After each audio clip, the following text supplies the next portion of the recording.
আজকে আমরা আপনাদের যে কারণে এখানে এই আয়োজন সেটা হচ্ছে যে আপনারা সকলেই জানেন যে নারায়ণগঞ্জের বন্দরে একজন শীর্ষ সন্ত্রাসী দীপু তার অত্যাচার নিয়ে বিভিন্ন সময় বিভিন্ন সোশ্যাল মিডিয়া, ইলেকট্রনিক, প্রিন্ট সকল মিডিয়াতেই এসেছে। সেটা আমাদেরও দৃষ্টিগোচর হয়েছে। তার প্রেক্ষিতেই আমরা তাকে নিয়ে কাজ শুরু করি এবং আমাদের গোয়েন্দা নজরদারি বৃদ্ধি করি। এবং সেই প্রেক্ষিতেই আমরা গতকাল আমাদের একটি কোম্পানি সিপিএসসি নারায়ণগঞ্জ কেন্দ্রিক একটি সফল অভিযান পরিচালনা করে বন্দর থানাধীন কাজপুরের চাঁদপুর এলাকা থেকে তাকে একটি বিদেশি অস্ত্র এবং অ্যামুনিশন সহকারে তাকে গ্রেপ্তার করতে সক্ষম হই। তার বিরুদ্ধে অভিযোগ রয়েছে যে তিনি এলাকায় মাদক, তারপরে চাঁদাবাজি, জমি দখল, ভূমিদস্যুতা, শ্লীলতাহানি, অস্ত্রধারী সিন্ডিকেটের মেইনটেন, এই সকল বিভিন্ন অভিযোগ তার মধ্যে রয়েছে।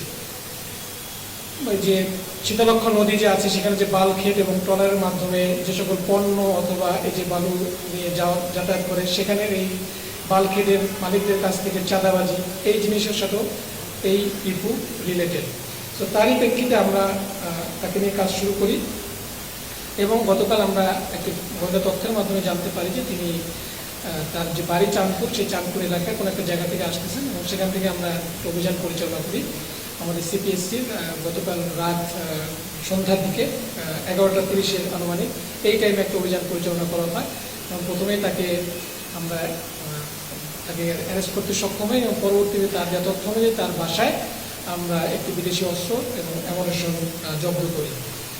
তার বিরুদ্ধে আইনানুগ ব্যবস্থাগুলো প্রক্রিয়াধীন রয়েছে। এখানে উল্লেখ করেছে তার বিরুদ্ধে 18টি মামলা রয়েছে এবং এই 18টি মামলার মধ্যে একটি হচ্ছে অস্ত্র মামলা, একটি হত্যা মামলা, 8টি হত্যা চেষ্টা, একটি ডাকাতি, একটি অপহরণ, 3টি চাঁদাবাজি এবং 2টি মাদক মামলা রয়েছে। সো এই মামলার প্যাটার্ন দেখেও আপনারা বুঝতে পারছেন যে সে কোন লেভেলের এবং সকল ধরনের ক্রাইমের সাথে সে রিলেটেড ছিল এবং মানুষের জমি দখল করে কম দামে থ্রেড দিয়ে মালিকদের কাছ থেকে দখল করা, কম দামে কিনে নেওয়া, এই ধরনের অভিযোগও তার বিরুদ্ধে ছিল।